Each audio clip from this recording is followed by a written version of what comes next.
What's up, everybody? It's your boy. This is my impression of a 50-something-year-old Southern wife who's very repressed and overworked, talking to her friend about a day last week when her husband actually took all the kids to the zoo for the day, and she had her first day in over like a year that was entirely hers. Well, Susan, let me tell you something. Yesterday, okay, Christopher took all the boys out to the zoo, and so I had the day to myself, and I don't get to spend the day by myself very often, so I was so excited. It was just a blessing, girl. So I went, let me tell you something. I woke up early, all right, I cleaned the house, I did the laundry, I did all the stuff, all my duties, all the things I do. You know how I am. I do all kinds of stuff like that around the house. And after that, I said, you know what? I don't do this. I'm gonna just be bad today. So I went to the Waffle House and I got me a peanut butter waffle. Okay, Christopher and I love peanut butter, so I got me a waffle. And then when I went home, I said, you know what? I don't get to do this very often. Ever since Jonathan got sick, I don't get to do nothing like this ever, so I said, oh, excuse me, I said, girl, I'm gonna get in the poo. AKA Reed from Shameless Nerd.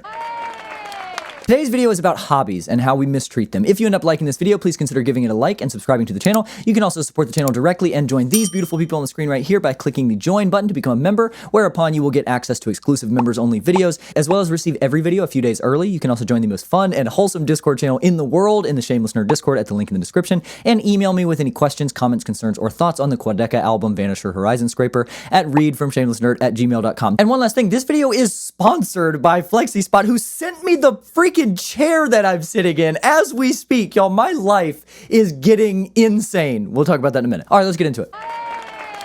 I have a lot of hobbies. I collect things, GameCube games, Pokemon-related trinkets, DVDs, books, records. I tinker with electronics. I modded my iPod Mini. I soft-modded my Nintendo 3DS and DS Lite. I jailbroke my Nintendo Wii. I make music. I'm in 2 bands, and I'm almost done with my most, ambitious solo project I've ever done. I write poetry. I'm working on a novel, and obviously I make YouTube videos. I paint, draw, journal. I play fantasy football. I play video games. I also like woodworking and building things. I like home improvement DIY stuff. We DIY'd our countertops. I learned how to use an excavator so I could build a leach field to take our washing machine off the septic tank. I have a ton of hobbies, okay? And I've talked a lot about the importance of hobbies, of passion products, of doing things that you love. And I often get asked about how I have the time to do all these hobbies, especially given that I have a full-time job teaching, I have a 4-year-old son, and I've uploaded 1 video per week every week since I started making videos in January for this channel. This video is about that, how I make time to do all this, and also why I make time to do all this stuff, and why and how you should make time to find and then do your hobbies. But before I get into either of those things specifically,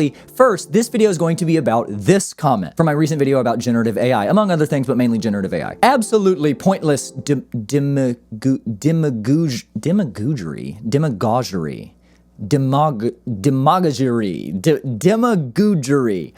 If we didn't need it, it wouldn't exist or be popular. AI hype is at its peak now. After it dies down, it will find its niche.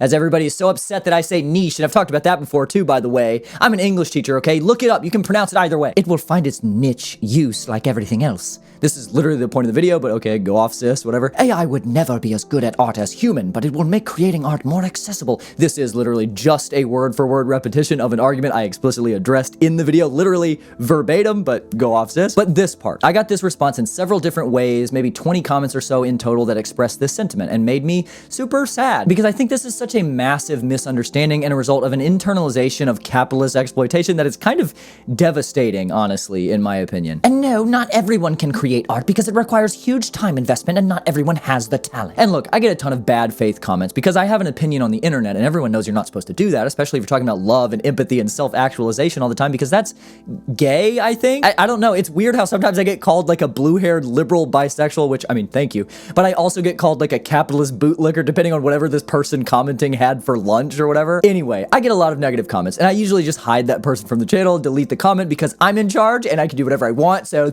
But these sentiments were in direct opposition to the literal thesis of the video I was making, of my perspective on hobbies and art and accessibility, and so I want to address them. So first of all, I got several comments calling me ableist because I said everyone can draw without making sure to specify that like what there are people without arms or like with limited motor function due to various disabilities.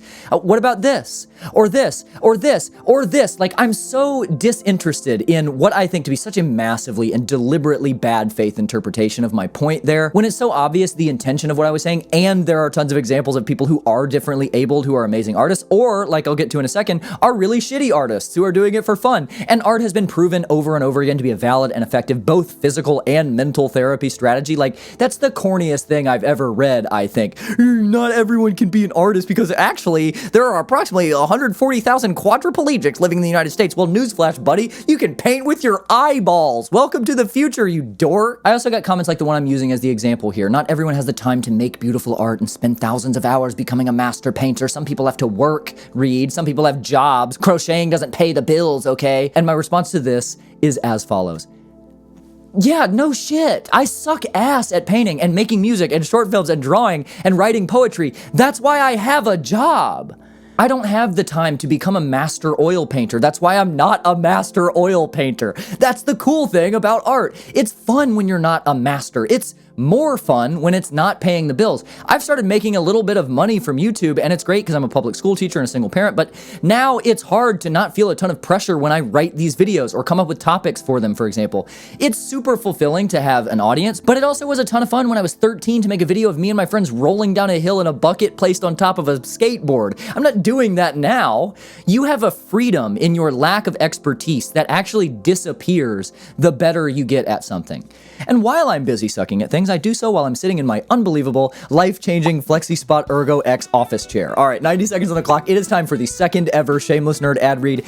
Everyone, thank you again so much for everyone who watches my stupid videos. You guys are making my dreams come true. There is a company who sent me the chair I am sitting in just because you guys watch my videos. It is unbelievable. I'm gonna have a panic attack. This chair, the Flexispot Ergo X, is the single most comfortable and supportive chair I have ever sat in my life. This is a sponsorship, sure, but this is not because they sponsored the video and gave me the chair. If I didn't like it, to be honest with you, I just read the list of features and say, yay, look at all the stuff that it can do, whatever. I am telling you objectively, earnestly, with complete sincerity, look at me, look at me. If you spend a lot of time in a desk, be it for work or doing your hobbies, all of mine tend to include sitting still for a long time, you should buy this chair. Like, literally, if you can afford it, you should buy this chair. It has unironically changed my life. I have back pain because I'm an idiot, and growing up when everyone says like, oh, lift with your legs, and you're like, oh, lift with my legs, whatever, I'm 14, I'm gonna live forever.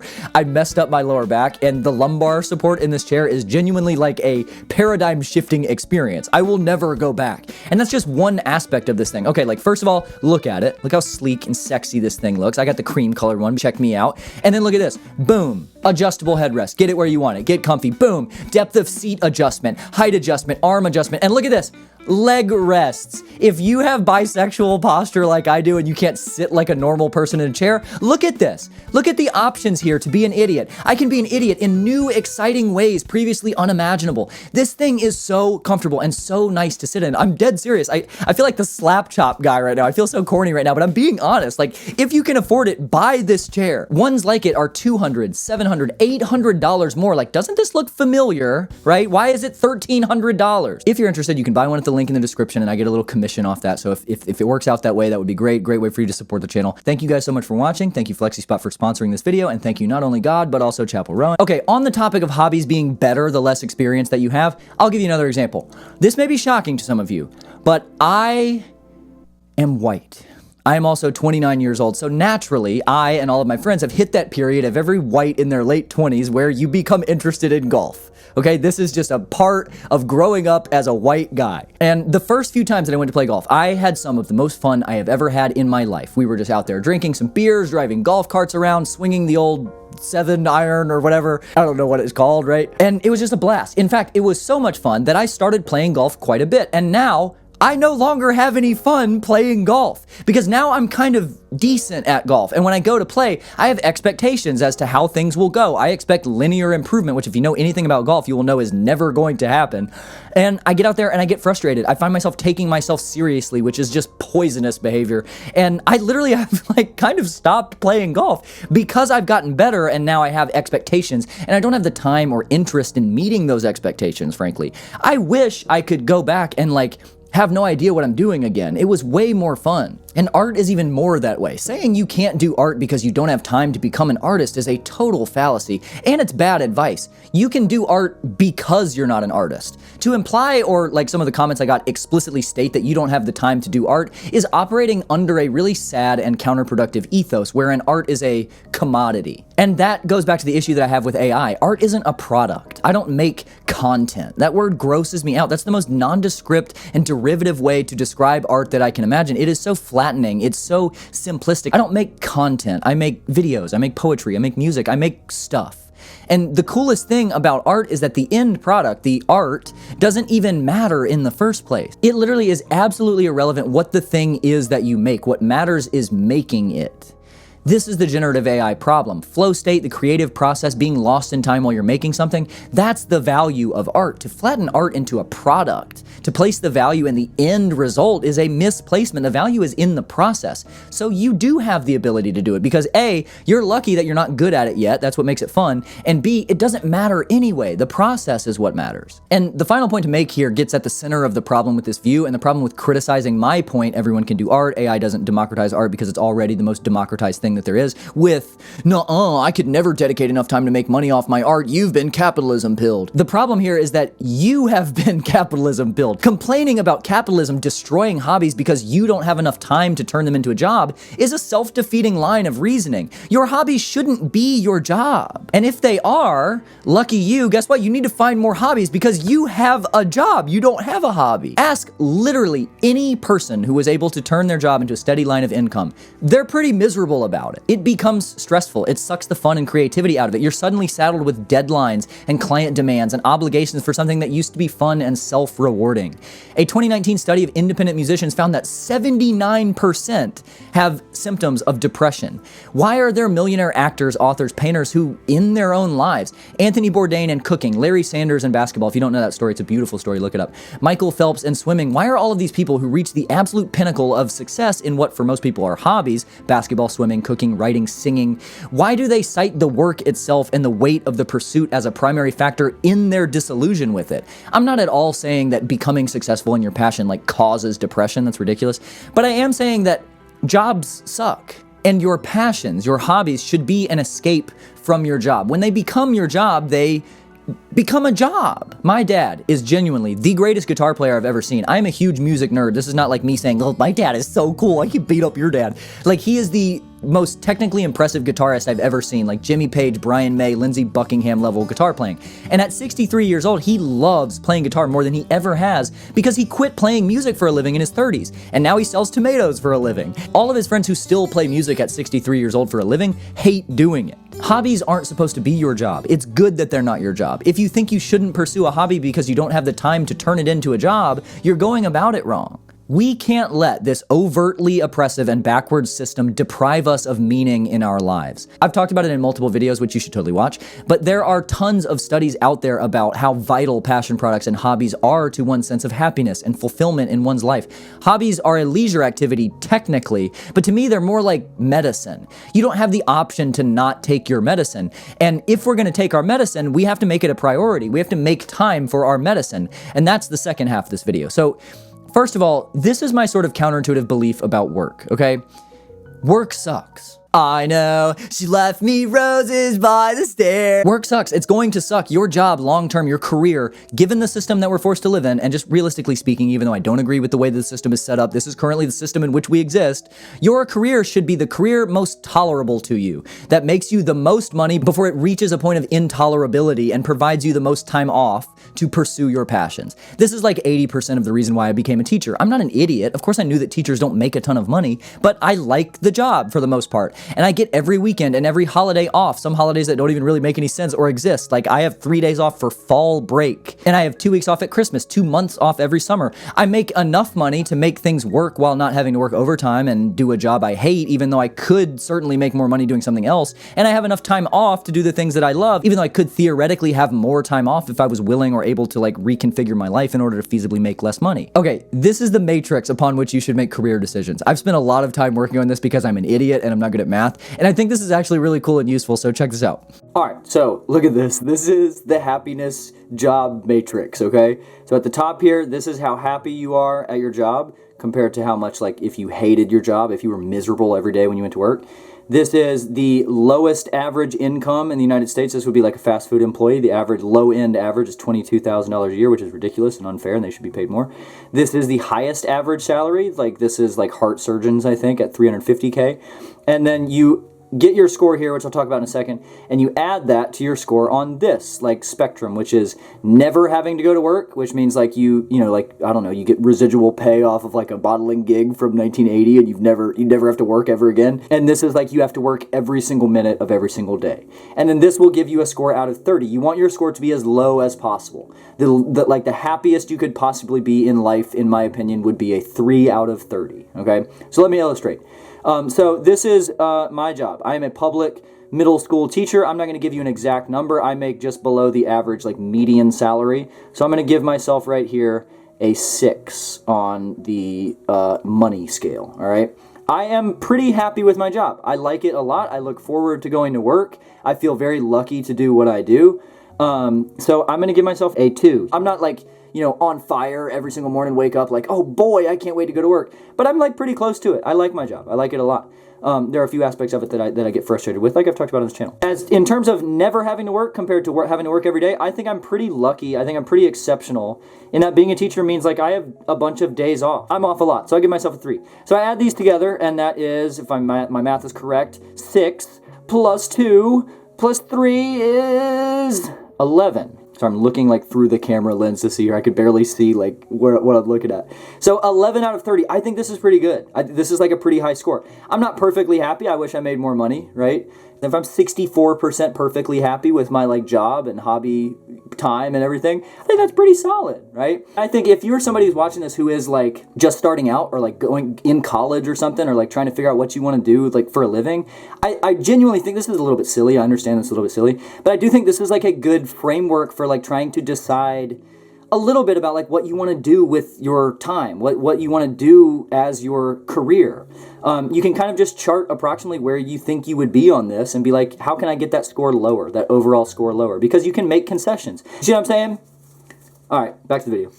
Anyway, that's the sort of big picture philosophical point that I wanted to make about the life decisions type shit as it relates to hobbies. But the other thing that I want to talk about is just realistically, day in, day out, something simple that I do that really makes making time for hobbies possible. And the good news is that it's really simple. One of the paradigms that we tend to have about hobbies is that, like, oh, I just need a day to unwind and do some painting, right? Like we tend to think that we need a big block of time sectioned off for it to be some, like, mental health self-care day type of thing. And if you have that opportunity, that's great. I am privileged in so many ways, and I recognize that, but I do not have the privilege of having unallocated blocks of hours of time very often. When I do, I make it a priority to dedicate those blocks of time to my hobbies, but far more often, I'm lucky to get, like, 45 minutes before bed after work, cooking, cleaning, putting my son to bed, showering, getting ready for the next day. So instead of thinking about hobbies that way, I've trained myself to think about them a little bit differently. So because I view hobbies as so important, because I view them as a truly important aspect of health, I think of my hobbies like workouts. If you ask anyone who's in shape, not like a gym bro spending all day working out like vanity muscles and jeggings in front of the mirror, but like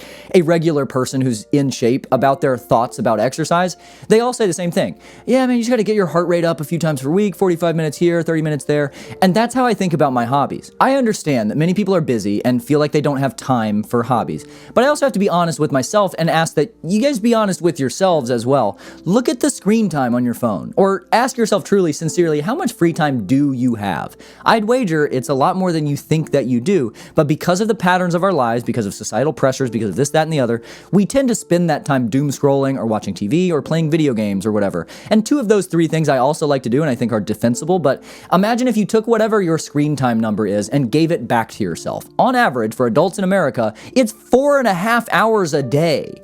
Where is that time being spent? Do we really not have time for our hobbies? And that's how I make time for mine. I make it a priority. My hobbies are a workout. I'm not gonna spend all day at the gym, but I'll go run on the treadmill for 15 minutes, right? I write the scripts for these videos in pieces throughout the week, 10, 15, sometimes 5 minutes at a time. And that's how I do most of all of my hobbies. You don't need to unwind from work by watching TV, by sitting still. I know it feels restorative, but do some research. There is nothing more rejuvenating and restorative than indulging in your passions, in spending time on your your hobbies. If you want to write a book, but you don't have 6 hours a day to work on your book, that's great. Write it 15 minutes at a time every other day before bed. That's an hour a week, 52 hours a year. On average, it takes about 140 hours to write a novel. Novelists who write books for a living finish them in about 9 months on average, sometimes a lot more than that. 15 minutes every other night, you're looking at a rate about 35% as fast as someone whose job it is to write books. You can apply this method to anything. 15 minutes. It's your workout. It's your medicine. These things are important. You have 15 minutes. Go take your medicine. Thank you for watching. See you next time. In today's post-video video, I am going to sit here for 1.5 minutes in silence. And I challenge you to sit here for 1.5 minutes and just like think. I'm not gonna play any music or make any noise or do anything. I don't have a script written for this. For 1.5 minutes, I want to challenge you, if you have the time, to just sit here and just like do nothing. Just sit for 1.5 minutes and do nothing. Don't plan anything. Don't think about anything. Don't meditate on purpose. Just sit here for 1.5 minutes and try to sit completely still and just do nothing. All right, here we go.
All right.